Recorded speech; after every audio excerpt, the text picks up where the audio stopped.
बेंगलुरु के रामेश्वरम कैफे में हुए ब्लास्ट के दोनों आरोपियों को एनआईए ने गिरफ्तार किया है। दोनों आरोपियों की गिरफ्तारी के बाद से हुए लगातार कई खुलासे हो रहे हैं।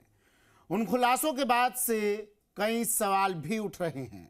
ये रिपोर्ट देखिए। चलिए रिपोर्ट आपको दिखाएंगे, उससे पहले आपको लिए चलते हैं हनुमानगढ़। मुख्यमंत्री भजनलाल शर्मा हनुमानगढ़ दौरे पर हैं, लगातार जनसभाएं कर रहे हैं। आज के इस नौहर की जनसभा में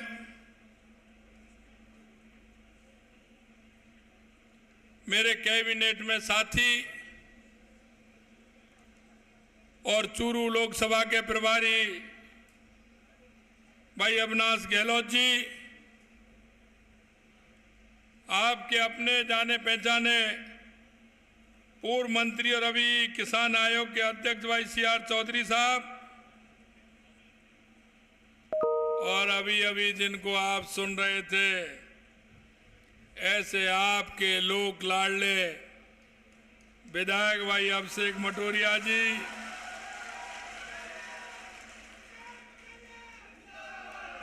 आप चिंता मत करिए, हमारा विधायक अभिषेक मटोरिया ही है। माटी कला बोर्ड के अध्यक्ष भाई प्रहलाद टांक जी, हमारे प्रदेश के उपाध्यक्ष भाई मुकेश हाथी जी, इस लोकसभा के समन्वयक भाई माधोराम चौधरी साहब, संत हमारे श्री रामगोपाल जी,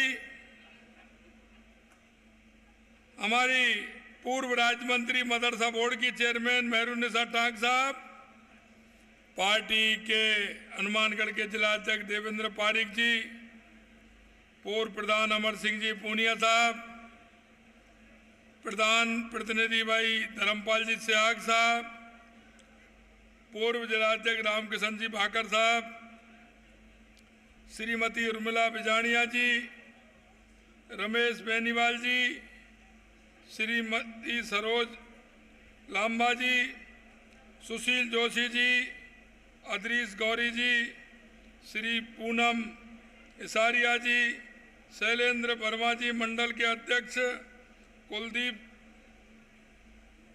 जी, धर्मपाल जी मान साहब, ओम प्रकाश जी बिजानिया साहब और दिलीप गोदारा जी, और मेरे सामने बैठे नौहर के गांव-गांव ढाणी से आने वाले मेरे पूजा योग बुजुर्गों, नौजवान दोस्तों और इस कार्यक्रम में सभा में आई मेरी माता बहनों, सबसे पहले तो मैं आपको नमन करता हूं, वंदन करता हूं, आप सभी का अभिनंदन करता हूं। आप सभी को मैं बैसाखी के पर्व पर आपको बहुत बहुत शुभकामनाएं देता हूं।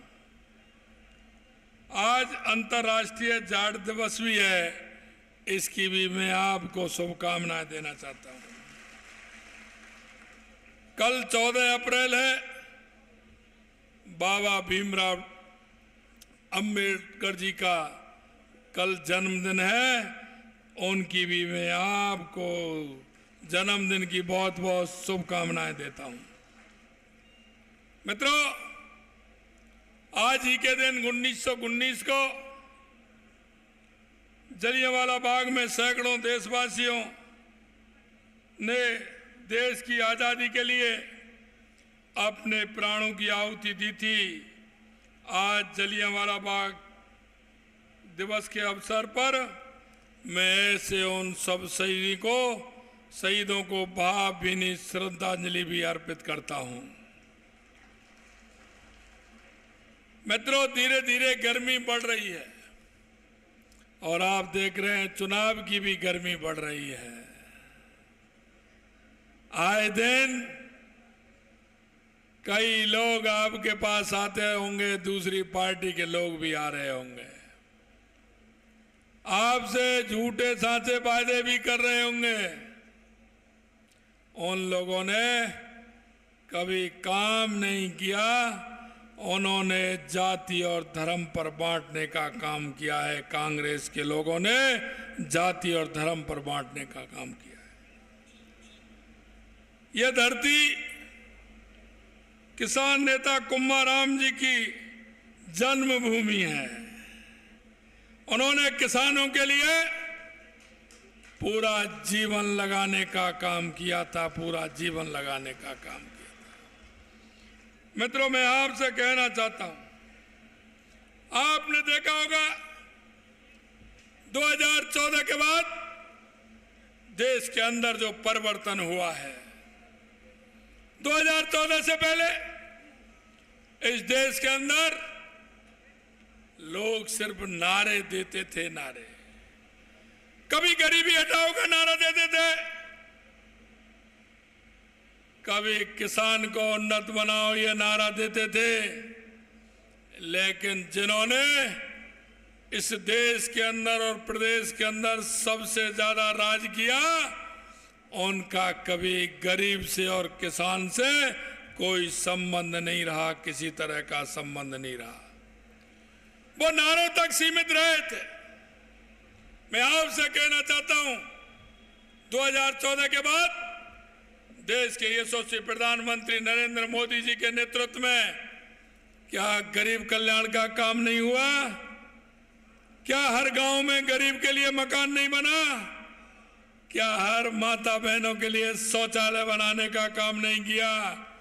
क्या हर गरीब माता को गैस का चूल्हा देने का, सिलेंडर देने का, उज्ज्वला का काम करने का काम नहीं किया? क्या हमारी माता बहनों के खाते नहीं खुले और उन खातों में पैसा जाना प्रारंभ हुआ कि नहीं हुआ? मैं आपसे कहना चाहता हूं, 2014 से पहले कोई गरीब आदमी बैंक के खाते की तो क्या चलता है, गरीब बैंक की चौखट पर पैर नहीं रख सकता, पैर नहीं रख सकता था। 10 सालों में कितना बड़ा परिवर्तन देश के यशस्वी प्रधानमंत्री नरेंद्र मोदी जी ने किया है।